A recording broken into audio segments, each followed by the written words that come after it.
Chairman পদ ফিরে পেয়ে উচ্ছ্বাসিত সুতিপাড়া ইউনিয়নের জনসাধারণ। ঢাকার ধামরাই উপজেলার সুতিপাড়া ইউনিয়নে একটি গুরুত্বপূর্ণ আইনি লড়াইয়ের অবসান ঘটেছে। স্থানীয় ইউনিয়ন পরিষদের চেয়ারম্যান পদ থেকে অব্যাহতি দেওয়া হয়েছিল রমিজুর রহমান চৌধুরীকে।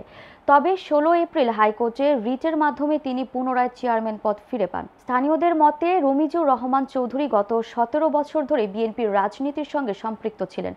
রাজনৈতিক প্রেক্ষাপটে তার বিরুদ্ধে মিথ্যা অভিযোগ এনে তাকে পদচ্যুত করা হয়েছিল বলে তারা দাবি করেন। তবে আদালতের রায়ে চেয়ারম্যান পদে পুনর্বহাল হয় এলাকাবাসী আনন্দিত। অস্বীকার করার জন্য আমি মামলা খেয়েছি, আমি 14টা মামলা খেয়েছি। তারপর বিএনপি আসলে ক্ষমতা আসার পরে কিছু লোক দুটা দলীয় কুন্দলের কারণে আজকে হয়তো আমার এই পরিস্থিতি হয়েছিল। আসলে দলীয় কুন্দল এটা কে করে? যাদের জনপ্রিয়তা নাই, যাদের জনগণের সাথে সম্পৃক্ততা নাই। যদি জনগণের সাথে সম্পৃক্ত থাকতো তাহলে আমার মতো ছেলেরে চেয়ারম্যানের থেকে সরানোর জন্য তারা ষড়যন্ত্র করতে পারতো না। কেউ মাঠে ছিল না।